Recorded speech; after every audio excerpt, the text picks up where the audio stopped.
ह्याला असलं करायचं का नाही समजा कळतंय बघा.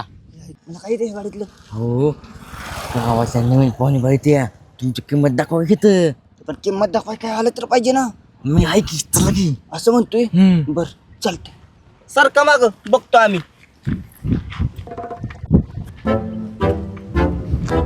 ते नाही नेमकं तुम्ही कुणाच्यात आलाय हो? गावात शिक्षिका म्हणून आले मी. कुठल्या शाळेव? अरे आपल्या हायस्कूलमध्येच. हिंमतराव आपल्या शाळेत नवीन मला माहिती आहे, आता तर गाडी चालू केली पाहिजे बघा. भांड. घाल माझ्या डोक्यात ठेव तिथं. हे बाबा ही का पिसळल्या रे? ए बबल्या, मी नाही पिसाळी, तुम्हीच पिसाळाय.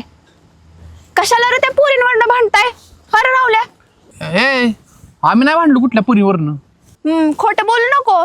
त्या कीर्तीनं सगळ्या पोरींना सांगितलंय, त्या नवीन आलेल्या पोरीवरून भांडणं केली तुम्ही. बरोबर आहे भांडलोच की. काय अगं बया, आज सुपर ट्रेन गाडी घेऊन आलाय की. अगं ती जाऊ दे, त्याच्या मागं कोण आहे? हे कोण का असं ना, जाऊ दे की तिकडं. आपल्याला काय करायचंय? ये जाऊ दे की काय जाऊ दे. शाळेत आणल्यात म्हणल्यावर नवीन मॅडमच असं.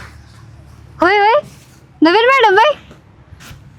बरं झालं बाई नवीन मॅडम आला, नाहीतर कुणाला काय सांगायचं म्हणलं तर सांगता बी येत नव्हतं. हो असं बी तू कुणाला काय सांगतेस, सगळं तुझ्या मनातच करतेस की. बरं बरं असू दे मंगेश. त्यांचं सोड, तू मला सांग ना कोण आहेत त्या? काय म्हणलीस? अरे मंगेश मला सांग ना कोण आहेत त्या? मंगेश परत मंगेश म्हणून. अरे मंगेश त्यांचं सोड, कोण आहेत त्या सांग ना मला तरी. हा फक्त मी तुला सांगणार ह्या तिघींना सांगत नाही बरं का मी.